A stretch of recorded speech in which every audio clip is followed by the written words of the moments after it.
pour commémorer le 60e anniversaire de la libération de Loudun.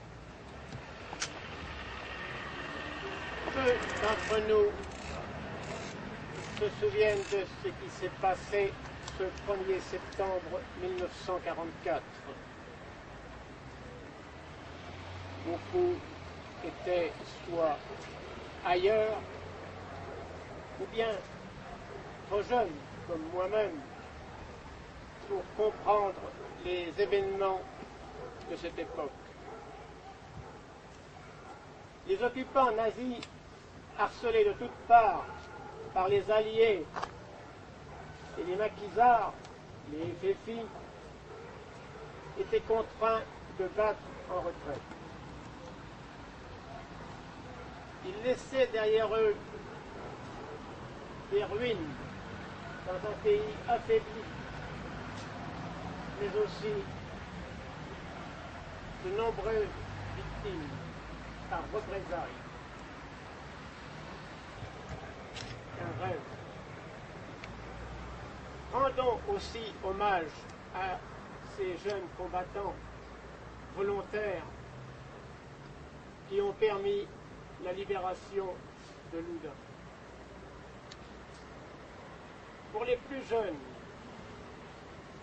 ceux nés après le conflit, et pour nous tous, notre ami Jacques Sergent, la mémoire de Loudun, va nous rappeler ces faits historiques.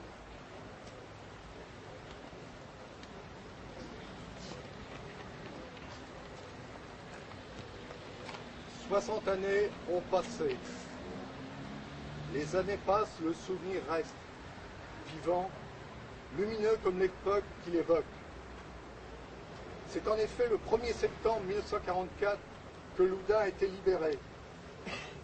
Il était presque 20 heures quand, par la route de Poitiers, arrivait une compagnie de 150 hommes environ du maquis de Sévol sous le commandement du capitaine Martineau. Ils se dirigeaient aussitôt vers l'hôtel de ville par la rue Porte de Chinon. Comme par une inexplicable magie, malgré cette heure tardive, la foule arrivait de tous côtés pour acclamer ces braves, dont certains étaient presque des enfants. Des hommes armés occupèrent de suite l'entrée de la mairie. Pendant que les officiers entraient à l'intérieur, monsieur le maire Jean Manet les y reçut. Et les formalités de prise de possession accomplies, alors, instantanément, la ville prend un air de fête. Des drapeaux surgissent de partout. La foule grossit à vue d'œil devant l'hôtel de ville où une vibrante marseillaise est chantée à plein poumon. Loudun était libéré. De l'hôtel de ville, du clocher, de la tour carrée, flottait l'emblème national. Un grand souffle alors passa sur la foule, le frisson qui la secoue dans les grandes heures et devant les grandes choses. L'enthousiasme était à son comble. Après le chant de l'hymne national, les acclamations n'allèrent plus qu'aux soldats qui s'organisaient pour la nuit. Et peu à peu, par des rues déjà pavoisées par un enchantement de féerie, les Loudunais regagnèrent leur demeure. La nuit, peu à peu, reprit son calme. Le lendemain, nos murs se couvraient d'affiches tricolores. Monsieur le capitaine Martineau, commandant la place, s'adressa aux Loudunais. En voici le texte. Loudunais, les forces françaises de l'intérieur sont entrées hier soir dans votre ville à 20 heures. Vous leur avez réservé un accueil chaleureux. Le commandant de la place vous demande de rester calme et discipliné. C'est le meilleur moyen de les aider. Les prescriptions de la défense passive devront être observées. Le couvre-feu est fixé provisoirement de 22 heures à 6 heures. Le maire de Loudun est maintenu dans ses fonctions. Les forces françaises de l'intérieur comptent sur la bonne volonté de chacun.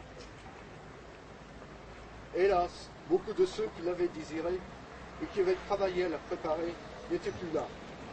Combien de résistants manquaient à l'appel, emmenés dans les geôles allemandes, où ils mouraient les uns après les autres. Combien aussi de nos FFI étaient disparus au cours d'opérations armées contre l'ennemi. Ce sont ceux-là en particulier que nous voulons honorer aujourd'hui. Ces enfants de Loudun et de la région qui, sang hésité ont apporté le concours de leurs bras et le rempart de leur poitrine. Pour que la France vive, pour que les générations à venir soient libres.